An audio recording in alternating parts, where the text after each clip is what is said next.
Welcome back to The Explainer, everyone.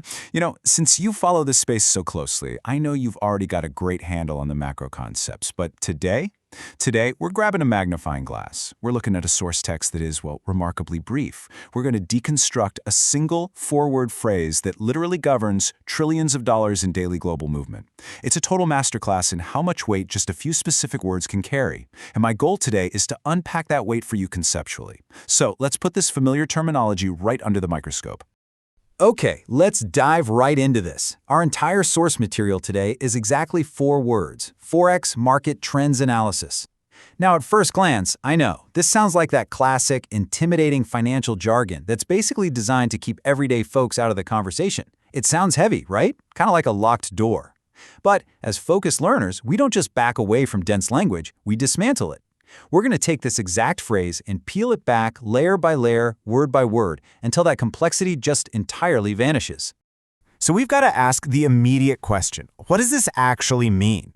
What is the reality hiding behind this terminology? To figure that out, we can't just stare at the whole phrase at once. We really need to isolate the variables. Think of this as putting the phrase under a semantic magnifying glass. We're going to isolate these pieces just to see exactly how they fit together to create this massive global engine.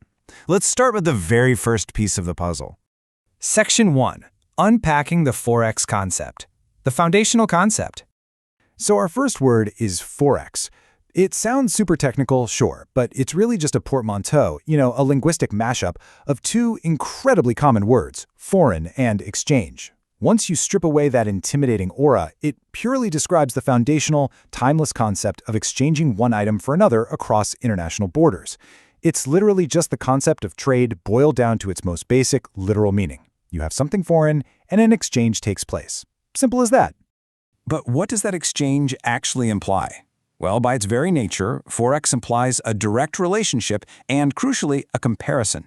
You just can't exchange something in a total vacuum, right? The concept inherently requires 2 different things, one unit being measured against another unit. It's this constant state of relativity.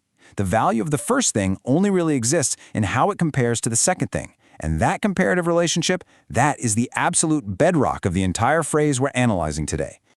Section 2. Understanding Market Trends. Market Momentum. All right, moving on to the second word of our source text, market. We know an exchange is happening, but where exactly does it happen?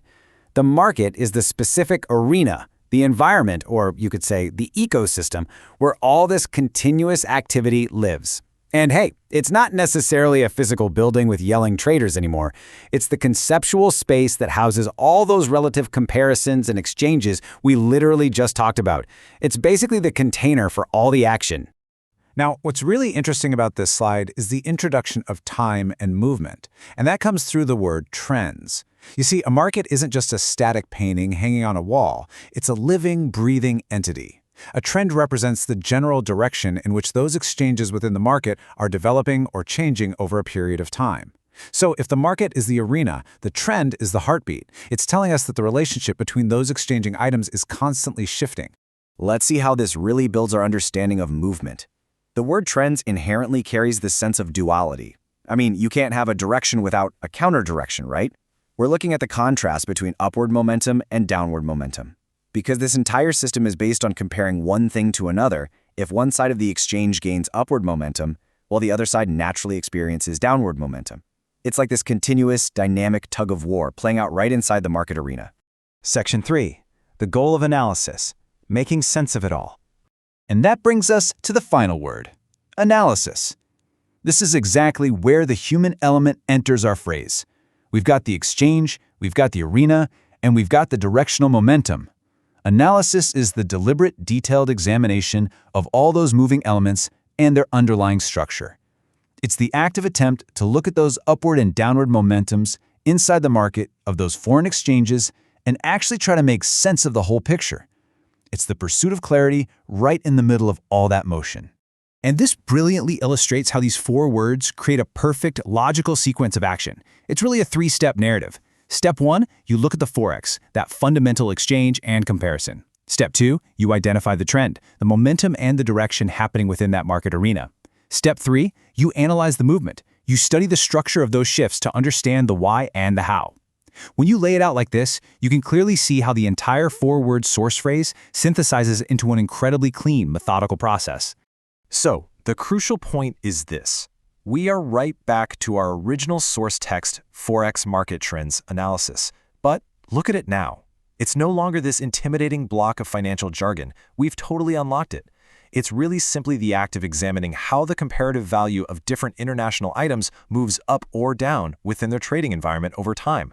By breaking down the structure, we've completely demystified the terminology, turning what felt like a really dense concept into a super clear, logical progression. Which brings us to our final thought for today. Now that you've systematically dismantled these four words, I really want you to consider this. How does understanding this foundational phrase change your view of global finance?